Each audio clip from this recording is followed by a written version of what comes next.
Be ready. 15 seconds to go.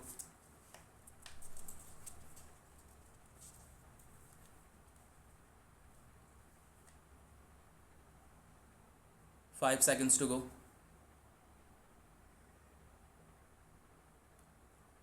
Sir, the Tariff Commission, having once forwarded the common agreement between the cane growers and the factory owners, now tries to modify that accord or agreement.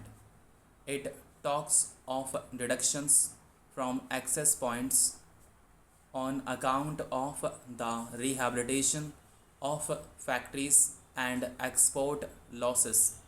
If I mistake not, sir, government itself in one of its letters dated the 14th April 1981 told the Mill Owners Association that factories were not entitled to export loss, and they based this argument on a certain calculation of prices into the details of which I need not go. Now, in regard to rehabilitation, I might say if of the two, the factories and the cane growers, rehabilitation is needed. It is the rehabilitation of the cane growers that is needed most.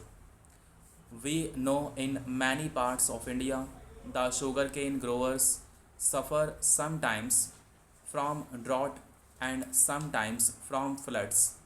These days, due to heavy floods in Uttar Pradesh and Bihar, the sugarcane growers have suffered considerably.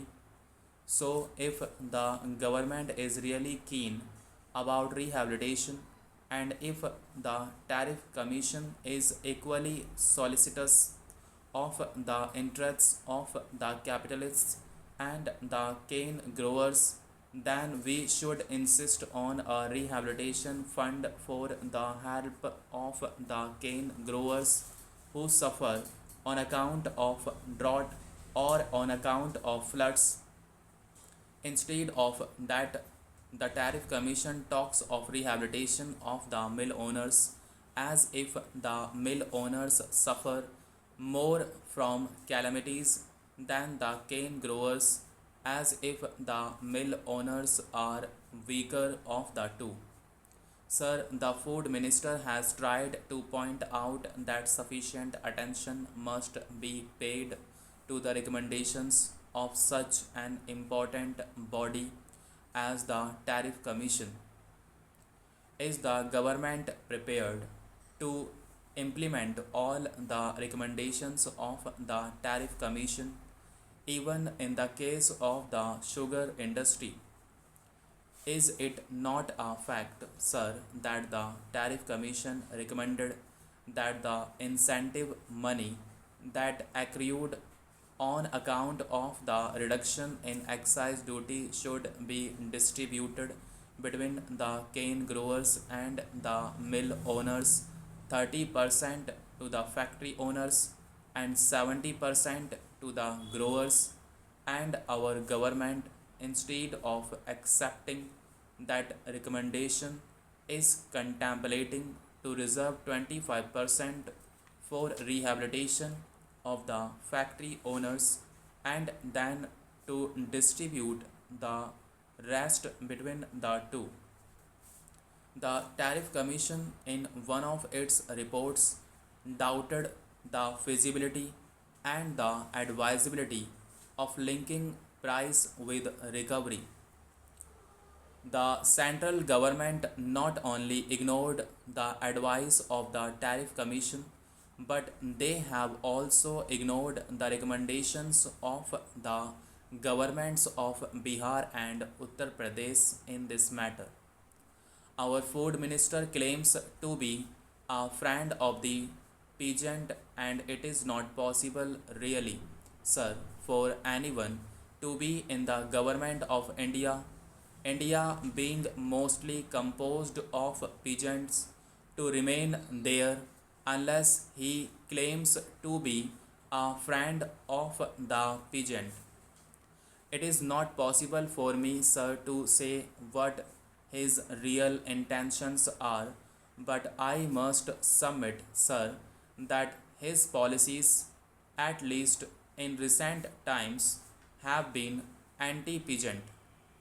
I would only invite attention to a law recently passed by Parliament under his guidance, wherein an attempt is made to regulate the crushing of sugarcane. I then pointed out, sir, that in the midst of the season, it would hardly be proper to limit the crushing of the sugarcane. The sugarcane that is produced must be crushed and must not be allowed to waste. I am told the entire sugarcane was crushed. So, the regulation of the amount of sugar to be produced has failed. But while the entire sugarcane is crushed, a large amount of the sugarcane was bought by mill owners at a considerably reduced price. His regulation failed to regulate the production of sugar. His regulation only hit the cane growers who had to be satisfied with less price than they were otherwise entitled to have. In the end, I wish to point out that the cane growers of Uttar Pradesh and Bihar have proved to be less amenable to reason than the cane growers of Maharashtra and Tamil Nadu. From all that the food minister has told us this afternoon, it is clear that while there is high yield of sugar in the sugarcane produced in Maharashtra and Tamil Nadu, the mill owners of Maharashtra and Tamil Nadu are paying more than the minimum prices which are paid by mill owners of Bihar and Uttar Pradesh. There were in my own city two sugar factories. Now they are linked together into one. I once studied the working of these two sugar factories very carefully, and I am definitely of the opinion that the recovery of sugar is not being reduced increasingly because Mother Earth is producing worse quality of sugar cane than before, but because the management of factories in Uttar Pradesh and Bihar is getting deteriorated. Fertilizers have played a very important role in agricultural production all over the world. Our consumption of fertilizers is very small compared to the progressive countries. It is very low compared to Japan. It is very low compared to China.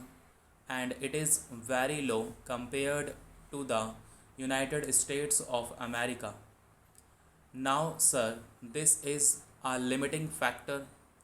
Unfortunately, in the beginning of the plan, we did not fully realize the importance of fertilizers. We should have planned more of factories and we should have been producing more of fertilizers. In any event, during the period of the shortfall, we should have found more money for the import of fertilizers, but unfortunately, our foreign exchange position being what it is, I am not sure to what extent we shall be able to meet the requirements of fertilizers, and this is going to be a limiting factor in our future agricultural production. Again, sir, land development is another important scheme. Its growth has also been held up on account of the failure to import a sufficient number of tractors. That again is due to the paucity of foreign exchange. Our achievements during the first 2 years of the plan are only 23% of the targets.